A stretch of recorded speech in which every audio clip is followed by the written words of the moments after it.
Listen carefully, because what you are about to hear is not merely encouragement, it is a revelation. From the beginning of time, the greatest battles were never fought on fields of war, but in the unseen realm of the mind. The mind is the gate through which reality is interpreted, the lens through which life is seen, and the altar upon which either fear or faith is placed. What you see determines how you live, and how you live reveals what you truly believe. Yet many walk through a world saturated with the fingerprints of God and still call it coincidence. The sunrise becomes routine, the breath in your lungs becomes ordinary, the interruptions of life become annoyances instead of invitations. But what if the problem is not that God is absent, but that the mind has been trained to overlook Him? What if heaven has been speaking all along, but the frequency of your thoughts has been tuned elsewhere? To train your mind is not to escape reality, it is to awaken to it. Because when the mind is renewed, the ordinary becomes sacred, the mundane becomes meaningful, and every moment becomes a doorway through which God reveals Himself. There are moments when the voice of God does not thunder, does not shake the walls, does not arrive with fire or fear, but comes quietly, almost tenderly, saying, "Kindly leave this house." And the danger is not in rebellion, but in familiarity, because familiarity dulls discernment and makes divine warnings sound optional. And the house in question is not always made of bricks and wood. Sometimes it is a mindset, sometimes it is a season, sometimes it is a relationship, sometimes it is a place where God once moved powerfully, but has now lifted His hand, because what was once a refuge can become a restraint when its time has passed. And many confuse God's past presence with His present will, building altars where He no longer dwells, wondering why prayers echo but answers delay, not realizing that heaven already spoke the instruction they did not want to hear: leave this house, because mercy often comes disguised as movement, and grace sometimes commands distance, and God has always separated before He elevated. He called Abraham out before He made him a nation. He moved Lot away before judgment fell. He took Israel out of Egypt before revealing His power. And when He speaks kindly, it is not weakness but compassion, because the next step may require strength you cannot develop where you are. And the house you are in may be preserving you from discomfort, but preventing you from destiny. And the tragedy is not that God stopped speaking, but that His gentle instructions are drowned out by comfort, routine, nostalgia, and fear of the unknown. And fear always asks, what if I leave and lose everything? While faith asks, what if I stay and lose the future? And many houses are full of memories, but empty of assignments, full of history, but void of promise. And God does not evict out of anger, but out of alignment, because staying past your season turns blessing into burden, and provision into limitation. And what once protected you can begin to suffocate you spiritually, emotionally, and even physically. And the house begins to demand what it once supplied, draining strength, vision, peace, and joy. And still the voice says kindly, because God is not rushing you out in panic, but calling you forward in purpose. And His kindness is seen in the warning before the collapse, the instruction before the loss, the nudge before the shaking, because heaven sees what is coming before earth feels it. And when God tells you to leave, it is rarely about where you are and always about where you are going. And delay does not cancel destiny, but it complicates the journey, and every day of hesitation adds weight to the transition, because obedience delayed is alignment postponed. And many pray for change while resisting movement, asking God to bless a house He has already marked as complete. And when He says leave, He is saying, trust me beyond the walls you can touch, trust me beyond what feels safe, trust me beyond what you can explain to others, because not everyone will understand why you left a place that looked fine, sounded spiritual, and felt familiar. But obedience is not democratic, it is personal, and God's kindness is often misunderstood as optional advice, when in truth it is a lifeline. And those who discern the kindness of God move before the fire, before the flood, before the famine. Because discernment hears not only what God says, but how He says it, and kindness in His voice means urgency wrapped in love. And the house may still stand, the lights may still be on, the rooms may still feel warm, but the covering has lifted, the oil has moved, and the season has shifted, and remaining becomes costly in ways you will not recognize until loss reveals it. because God never calls you out without already preparing what comes next, and the fear of leaving is often rooted in forgetting who called you. And when God speaks kindly, it is because He knows the pain of staying will be greater than the discomfort of leaving. And He is inviting you to choose movement over mourning, obedience over explanation, and faith over familiarity, because the house you are leaving cannot contain the future He is about to release, and the next place requires room for expansion, growth, and transformation. And the kindness of God is not softness but precision, not weakness but wisdom, not delay but direction. And those who hear it and move align themselves with protection they cannot see, and provision they cannot yet touch, because heaven always moves ahead of obedience, preparing roads where feet have not yet stepped, opening doors that only swing when you arrive, and releasing favor that cannot follow you if you refuse to move. And God's kindness is the last mercy before unnecessary loss, the whisper before the storm, the nudge before the shift, calling you not away from safety but into purpose, not away from comfort but into calling, not away from provision but into promise. Houses are not only places where we live, they are places where things settle, where memories soak into the walls, where emotions linger in the air long after events have passed. And what makes a house powerful is not its structure, but what has been spoken, endured, tolerated, or celebrated inside it, because every space carries a spiritual residue. And while memories can comfort, they can also anchor, and what once testified of God's faithfulness can quietly transform into a shrine of yesterday. And the danger is not remembering what God did, but living as if what He did is all He intends to do, because mandates have seasons, and when a season ends, the anointing does not argue, it moves, and many remain loyal to a memory while unknowingly disobedient to a call, because they confuse gratitude with attachment. And attachment makes it hard to discern when heaven has closed a chapter, and the house begins to echo with the language of the past, reminding you of who you were, what you survived, how God came through back then. And while testimony should propel you forward, nostalgia can freeze you in place, and God never intended testimonies to become tense, because what preserved you in one season may not sustain you in the next, and staying where a mandate has expired slowly drains clarity, because vision requires fresh alignment, and when alignment fades, effort increases but results diminish, and people begin striving where grace once flowed, serving where oil once rested, praying where answers once fell easily, wondering why heaven feels distant, not realizing the distance is not relational but positional, because God has moved ahead, and the house still holds memories, but no longer carries assignment, and expired mandates are dangerous because they feel familiar and spiritual, and familiarity makes disobedience feel justified, and justification silences conviction. And the longer one stays, the more the house demands maintenance, emotional energy, explanation, defense, and protection, until the very place that once sheltered you begins to consume you. And God, in His mercy, does not always shut the door loudly. Sometimes He simply withdraws the urgency, the fire, the clarity, allowing you to feel the weight of remaining. Because weight is often a signal that movement is required, and the house begins to feel heavy, prayers feel repetitive, joy feels forced, peace feels conditional, and still the memories whisper, reminding you of laughter, breakthrough, tears, and victory. But memories cannot replace mandate, and history cannot substitute obedience.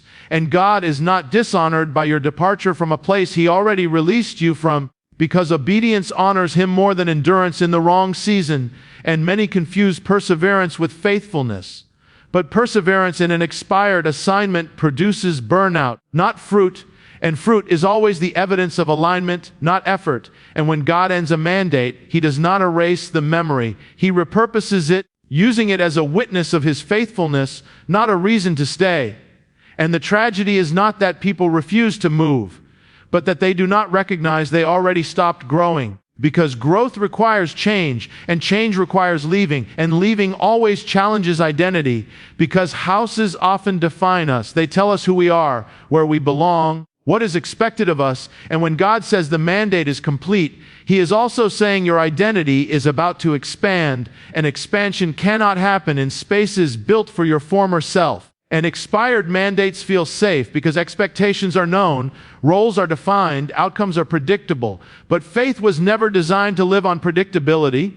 And when God moves, He does not ask permission from your comfort. And the house may still look good to others, still function, still appear successful. But heaven measures success by obedience, not appearance. And what looks like stability on earth may be stagnation in the spirit.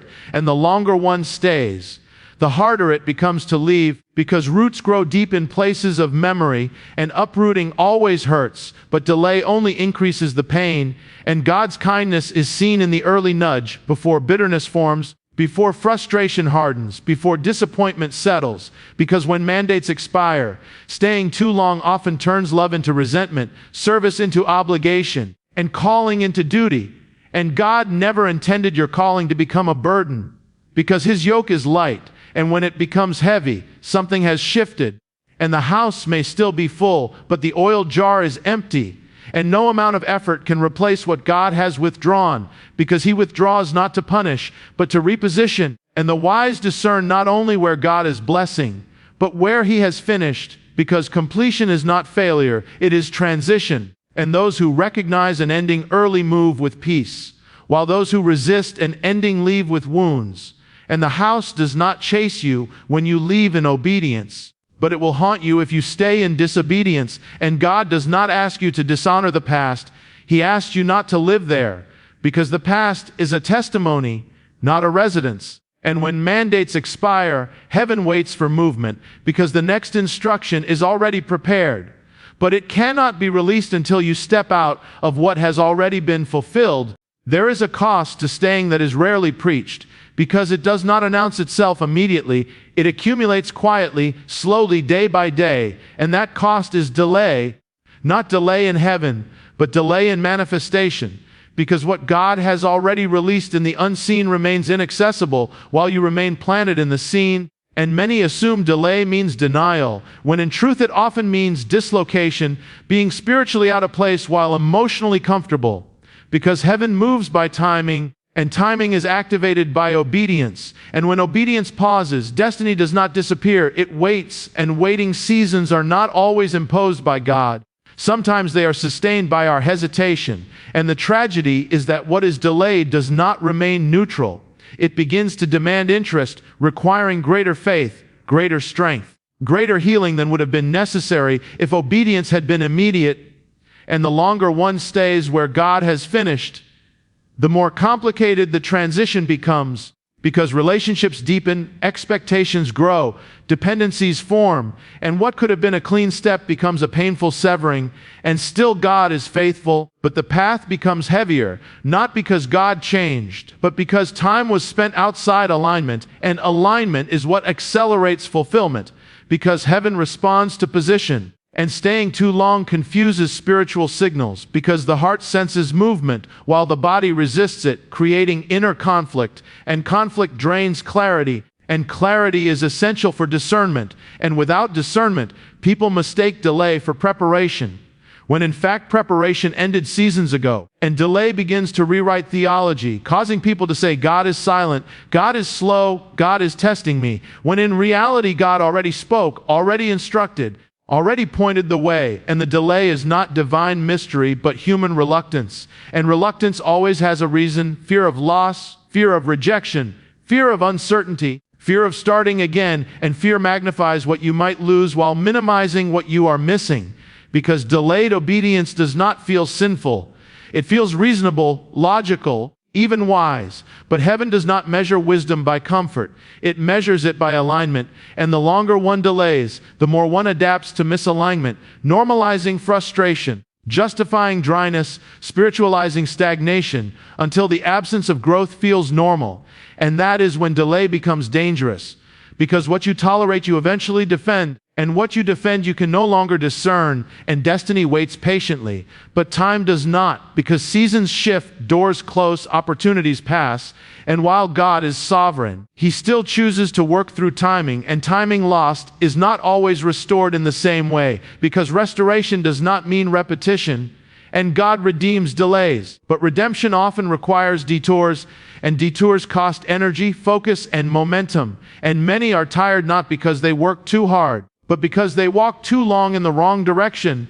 And delay affects not only you, but those connected to you. Because destinies are linked, and when one person hesitates, others remain waiting, assignments remain unfulfilled, answers remain unreleased. Because obedience is never isolated, it creates pathways for others to walk in, and delay blocks those pathways, and the weight of unfulfilled purpose presses inward, manifesting as restlessness, dissatisfaction, and a quiet grief that has no obvious cause. Because the soul recognizes misalignment before the mind admits it, and God, in His mercy, allows the discomfort to increase, not to punish, but to awaken. Because comfort can be more dangerous than opposition, and many miss God's urgency. Because His voice remains gentle, and they assume gentleness means patience without consequence. But gentleness is not permission to postpone. It is compassion urging movement before loss compounds. And what is delayed today often demands greater sacrifice tomorrow. Because momentum has to be rebuilt, confidence has to be restored, trust has to be reactivated, and the heart must be reconditioned to move again. Because prolonged delay trains the soul to settle, and settling is the enemy of calling. And while God remains faithful, the cost of delay is paid in time, clarity, peace, and simplicity, because what could have unfolded naturally now requires intentional recovery. And heaven still waits, not with anger, but with readiness. Because destiny does not chase you. It responds when you align with where God already is moving. Obedience is often misunderstood because people expect it to sound forceful, dramatic, overwhelming. Yet some of the most decisive moments in Scripture were marked not by thunder, but by a quiet instruction that carried eternal consequence. Because the weight of obedience is not in the volume of the command, but in the authority behind it. And when God speaks gently, it is not because the matter is small, but because the heart is being tested, since true obedience is revealed when compliance is no longer driven by fear, but by trust, and gentle instructions expose motive. Because fear obeys urgency, but love obeys even when the tone is soft, and many fail to recognize the seriousness of a gentle word because they associate importance with intensity. Yet heaven often speaks softly when the outcome is irreversible. Because what is being decided is not a moment, but a direction, not an action, but a future. And obedience carries weight because it aligns the finite with the eternal, allowing human steps to intersect with divine intention. And when obedience is delayed, it is not only a command that is postponed, but a chain of outcomes that remain suspended, because one act of obedience releases multiple effects: protection, provision, timing, connection, and alignment.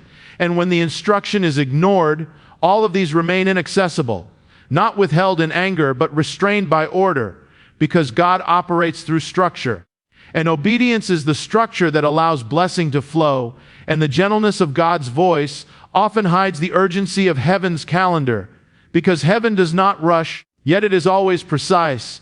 And precision requires timing, and timing demands response, and obedience is the response that synchronizes earth with heaven.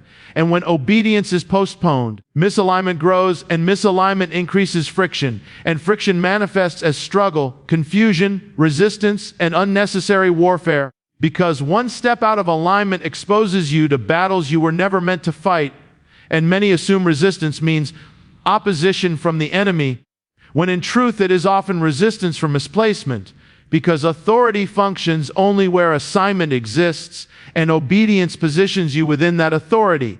And the weight of obedience is revealed not immediately but eventually, because consequences unfold over time, and small hesitations grow into significant detours, and gentle disobedience produces loud consequences, because what begins as a quiet delay becomes a visible loss. And God's kindness in speaking gently is an invitation to move without trauma, without crisis, without force, because crisis is often the result of ignored instruction, and obedience spared you from what disobedience later demands.